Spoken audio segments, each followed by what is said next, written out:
یہ سعودی عرب میں ایک لڑکی کا شادی کا واقعہ ہے۔ سعودی عرب میں ایک لڑکی کی شادی تھی۔ مغرب کی نماز کے بعد اس کا میک اپ وغیرہ کیا گیا جیسا کہ دلہن کو سجایا جاتا ہے۔ اسی اثنا میں اس لڑکی نے عشاء کی اذان سنی۔ اس نے نیچے جانے سے پہلے عشاء کی نماز پڑھنا مناسب سمجھا۔ لڑکی نے اپنی ماں سے کہا کہ میں وضو کر کے نماز پڑھنے لگی ہو، تو لڑکی کی ماں حیرت سے اسے دیکھتے ہوئے بولی، کیا تم پاگل ہو؟ مہمان تمہیں دیکھنے کے لیے انتظار کر رہے ہیں، اور تمہارے میک اپ اور بناؤ سنگار کا کیا ہوگا؟ یہ تو سارا پانی سے دھل جائے گا۔ میں تمہاری نماز نہ پڑھنے کا حکم دیتی ہوں۔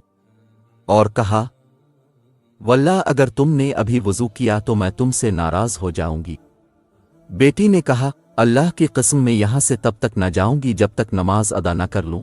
میں کسی کو خوش کرنے کے لیے اپنے اللہ کی نافرمانی نہیں کر سکتی۔ اس کی ماں نے کہا، مہمان تمہیں میک اپ کے بغیر دیکھ کر کیا کہیں گے؟ وہ تمہارا مذاق اڑائیں گے اور تم کسی کو بھی اچھی نہیں لگو گی۔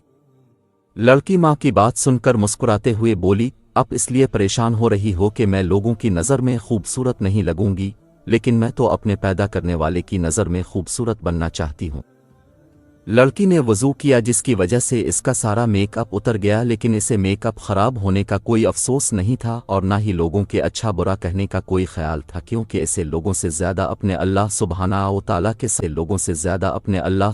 و تعالیٰ کے سامنے سرخرو ہونا تھا۔ اس نے نماز شروع کی اور حالت سجدہ میں وہ لطف پایا جو بہت کم لوگوں کو نصیب ہوتا ہے۔ اسے تو پتہ بھی نہیں تھا کہ یہ اس کی زندگی کا آخری سجدہ ہوگا۔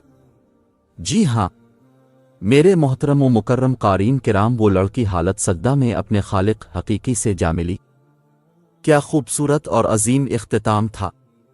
وہ اللہ کو قریب کرنا چاہتی تھی۔ اللہ عز و جل نے اسے اس حالت سجدہ میں اپنے قریب کیا جہاں ہر مسلمان اللہ کے قریب ہوتا ہے۔